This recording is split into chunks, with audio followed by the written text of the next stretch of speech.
Welcome to the last section in our series on protein. This section will be covering protein energy malnutrition. We're going to start by looking at kwashiorkor. And this is an example of a child with kwashiorkor. Kwashiorkor has an acute onset, and it generally occurs when the mother's pregnant, has another child, and starts breastfeeding the newborn, and all of a sudden stops breastfeeding the child. What this results in is a sudden halt in protein consumption by the child. So it does happen all of a sudden. They might be switched to some sort of grains, and although they may be getting enough calories, there's generally not enough protein.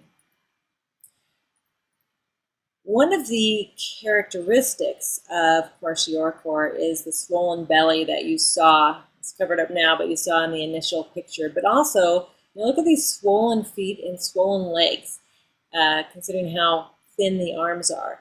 And this is because of a fluid imbalance.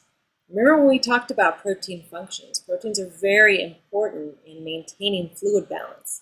And proteins do a good job of keeping fluid in the bloodstream. If it's not in the bloodstream, it's going to leak out into the surrounding tissues, accumulate around the abdomen, and then in the lower extremities, the legs, ankles, and feet.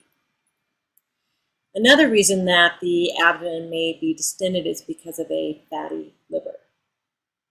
The other type of protein energy malnutrition is called marasmus, and this child here has marasmus.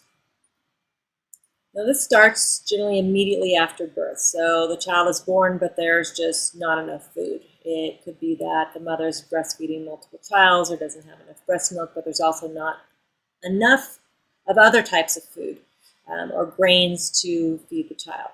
So this starts after birth, but it's a little bit more slow to develop. It's not that acute start as the kwashiorkor is. I do want to point out that it's a deficiency of calories in addition to protein, not getting enough of any of the nutrients. And it creates this matchstick arm look, really, really thin arms. You can see the ribs are showing through here. The face is generally sunken. You can usually see a lot of the cheekbones. They tend to look like little old men, these children. So again, one of the more important points about this is that it's a lack of protein and calories. Starting immediately after birth, these children, this is an older child, but a lot of these children don't survive. Kwashiorkor is that lack of protein, but they do get calories.